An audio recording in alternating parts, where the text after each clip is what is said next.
What up, everyone? Thanks for tuning into this episode of Heart of Disclosure. After myriad technical issues, I finally have this episode up. I have two more in the pipeline. One on the importance of seeing the Great Awakening through the lens of warfare, and the other on forgiveness and whether or not it even exists. So you guys are going to love these episodes. I guarantee they'll offer some new and some deeper perspectives for your journey on the Great Awakening. Lastly, I will be throwing my PayPal link into the description of this video. If you like what I do, please support me. I do all of this for free in between many other jobs and responsibilities. So consider making a donation, because the more I can do this work with support, the more I can create for you guys. And that's what I love to do. So please enjoy the episode, and we'll see you guys soon. Have a great day.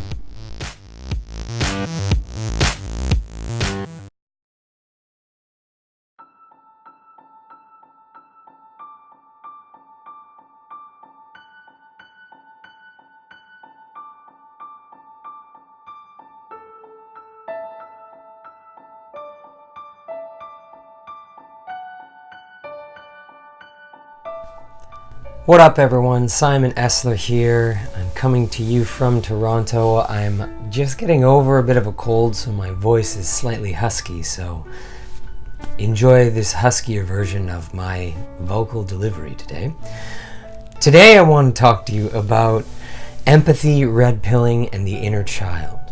And this is an extension of some of the work I focused on at Dimensions of Disclosure in my talk on metaphysical activism.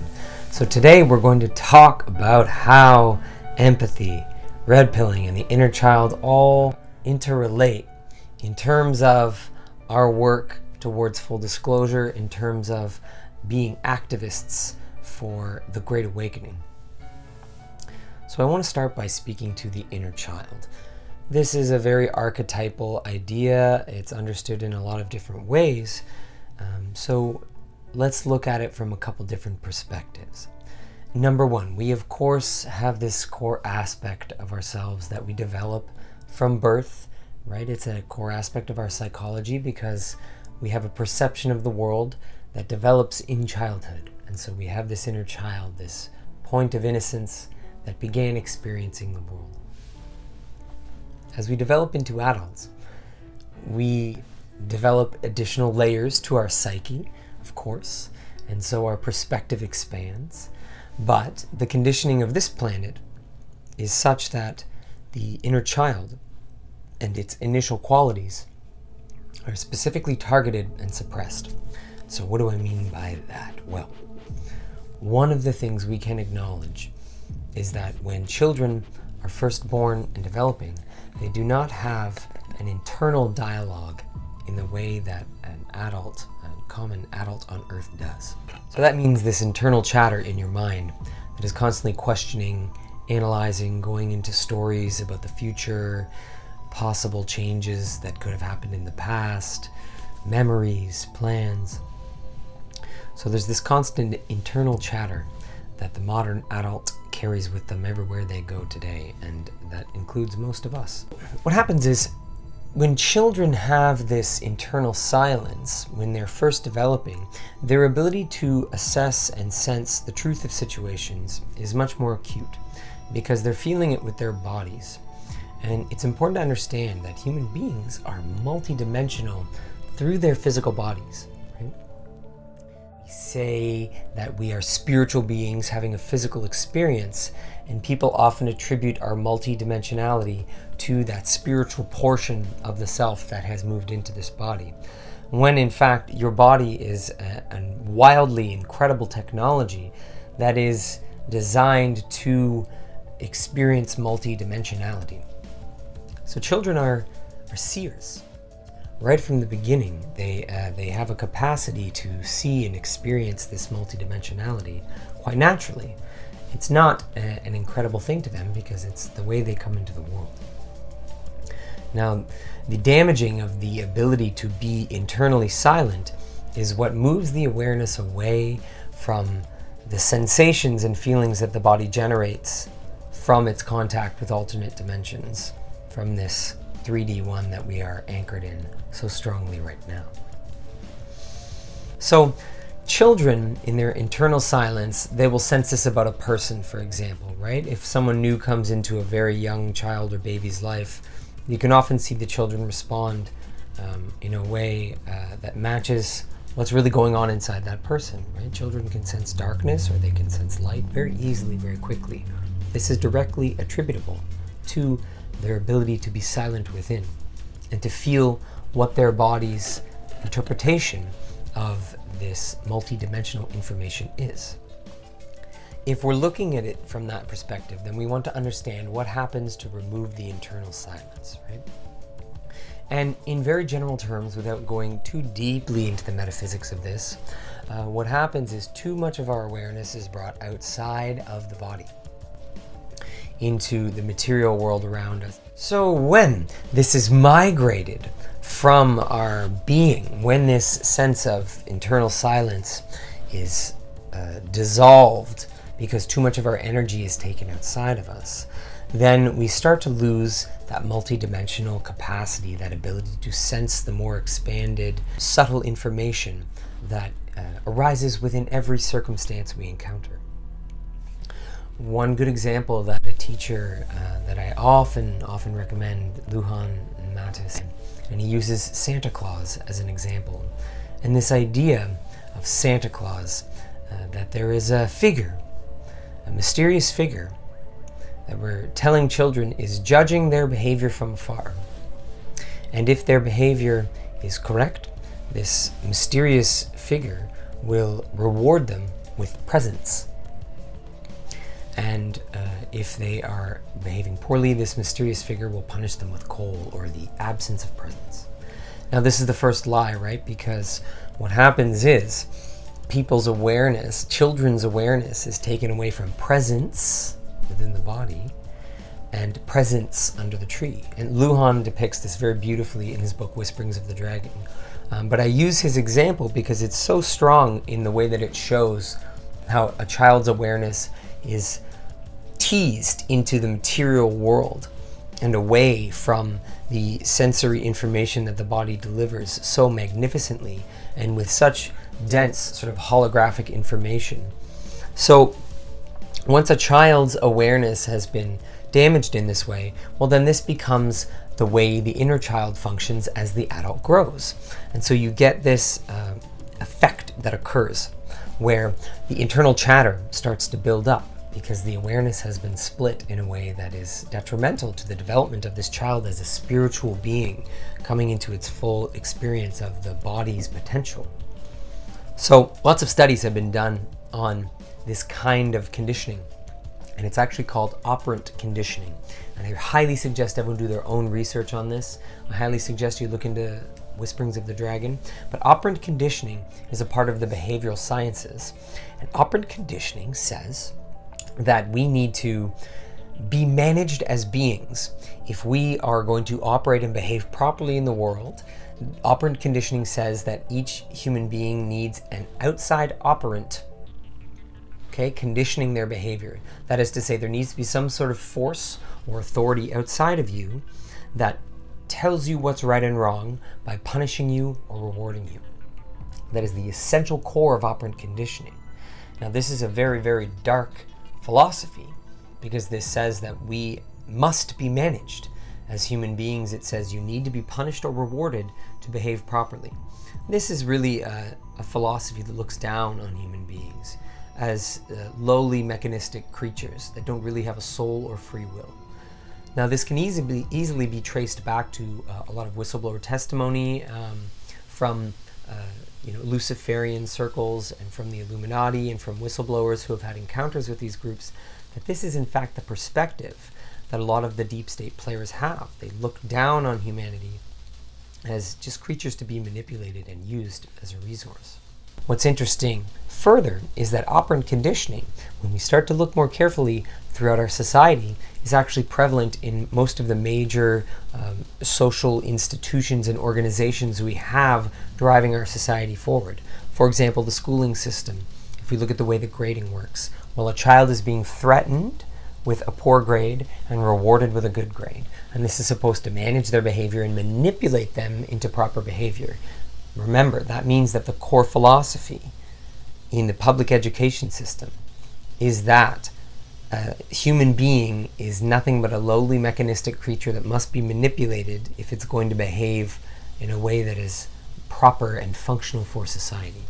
So think about that driving our schools. Now, this is also, of course, the way our legal system works as well, right? People are threatened with punishment. For good behavior in prison, they're rewarded by being released early or put on parole. So again, this is this philosophy that we must be manipulated. Now, this is the philosophy that is in the Santa Claus story as well, right? Operant conditioning. Santa Claus is the operant who is trying to condition the children, manipulate the children into behaving correctly. One of the things that has been discovered in studies on operant conditioning is that it removes the intrinsic desire to learn. This is a really core concept I want you all to really take home. That the intrinsic desire to learn is what we are born with. This is this desire to seek the truth of our lives, of every situation we are in. This is why when children begin their lives, they have an insatiable quest to learn, to soak up all the truth that they can. And we notice, if we watch behavior in public school systems and really what kind of students the public system generates, we can see that students are not coming out of high school, for example, with this deep desire for the truth and for learning still intact. They're arriving out of a gauntlet of having been manipulated through operant conditioning for years and years and years. And so actually, this intrinsic, this internal desire for them to learn has been beaten and abused and suppressed. And so all that's left is the extrinsic motivators, right? The external motivators for learning. Meaning, I'm really not going to learn this unless I feel there's some kind of reward, or if I feel there's a bad enough punishment that I want to avoid. And that becomes the motivating factors that drive people, which is a very depressing way to live, a very oppressive way to live as well. So we look at the way that the inner child, i.e. children today, and we can always make this connection, right? Look at the way children are being treated around the world, and you can also connect this to the way your inner child is being treated currently, because the human race has a collective inner child, right? We're all connected through that inner child. Important to remember. So when we bring this about into modern times and into our current dilemma, we as a community of adults seeking to awaken people based on the truths that we've discovered through our own personal awakening and our own intense research, then we can see that the adult with the warped inner child, which is all of us, right, that is constantly chattering to itself because its awareness has been split in the wrong way, is not really the ideal activist for this kind of work. We want to try to correct this particular wound that the conditioning of this planet has created. And what I love about our community's mission is that Redpilling, this practice of seeking to awaken others to the truth of the Earth's circumstance and of our potential and our history, is the ultimate choice for serving others. It's such a pure devotional act to arrive on a planet where the truth has been so professionally and expertly suppressed, and then to seek to bring that to the people that live here.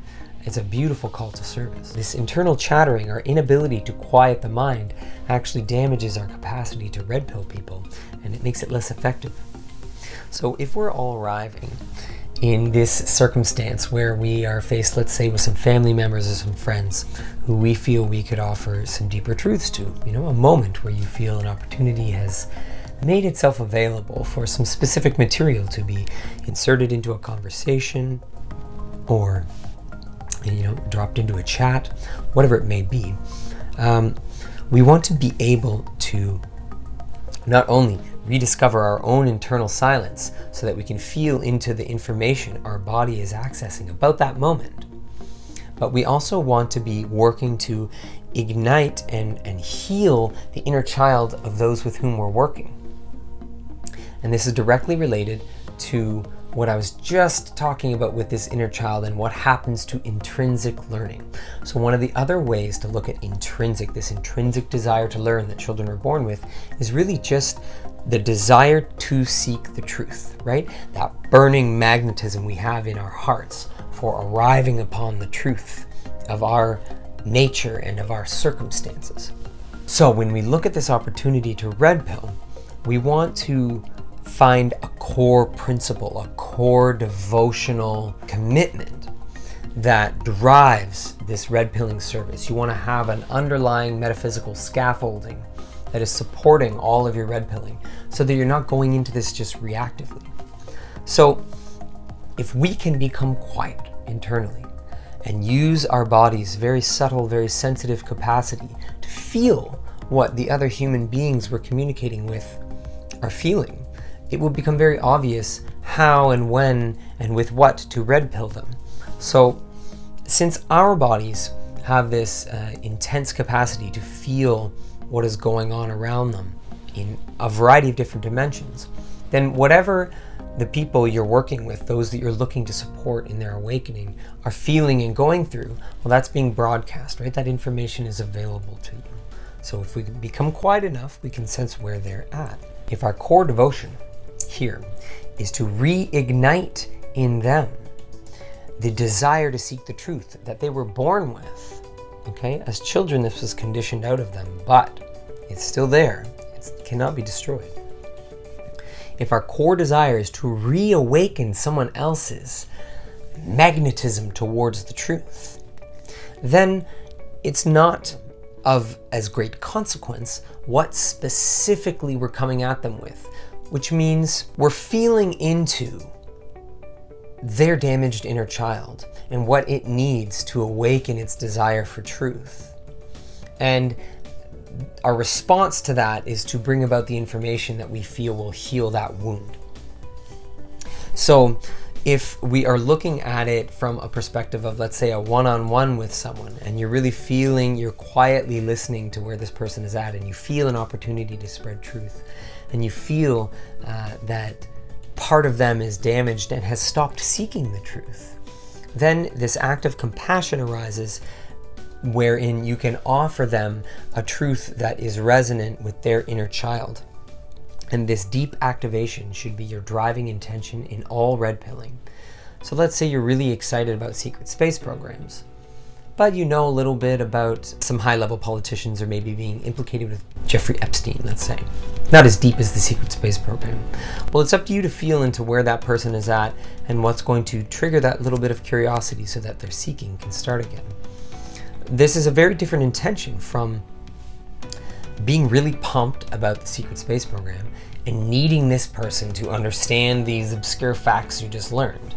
That is an easy thing to get caught in because it's very engaging material. It has awakened in you the desire to seek the truth again. But this is what you're trying to pass on, not the information. It's the desire to seek the truth. This is what we want to ignite in others. So we need to, as a community, detach from which information is arriving in which person's awareness.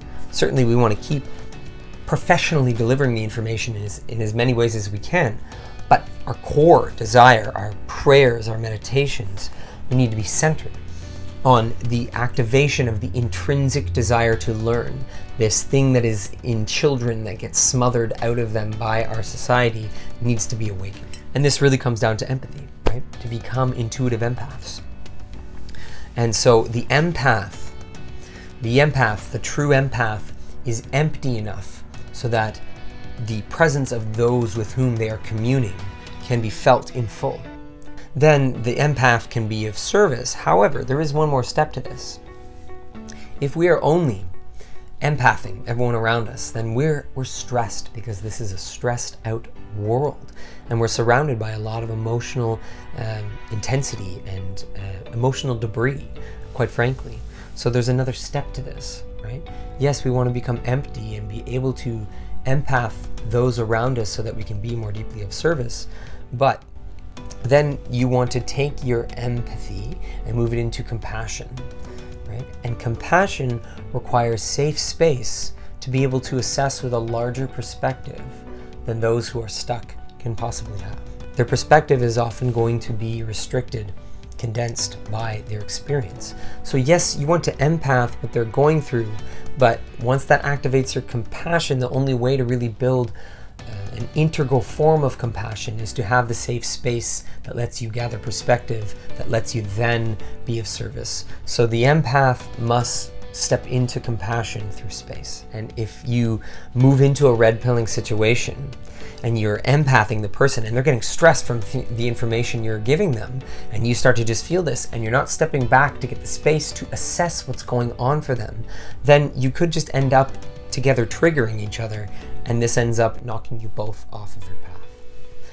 This comes back to, again, the ability to become still and silent within, so that whoever we're working with, we can take those steps of empathizing with them, of becoming this intuitive empath, of feeling into their body and their thoughts and their feelings that they're emanating, and then using that information to get some perspective and then to support them. Now this all becomes very natural when our spiritual practices, our meditations are to cultivate internal silence, right? When we have practices that are focused on re-anchoring our desire to serve others each day.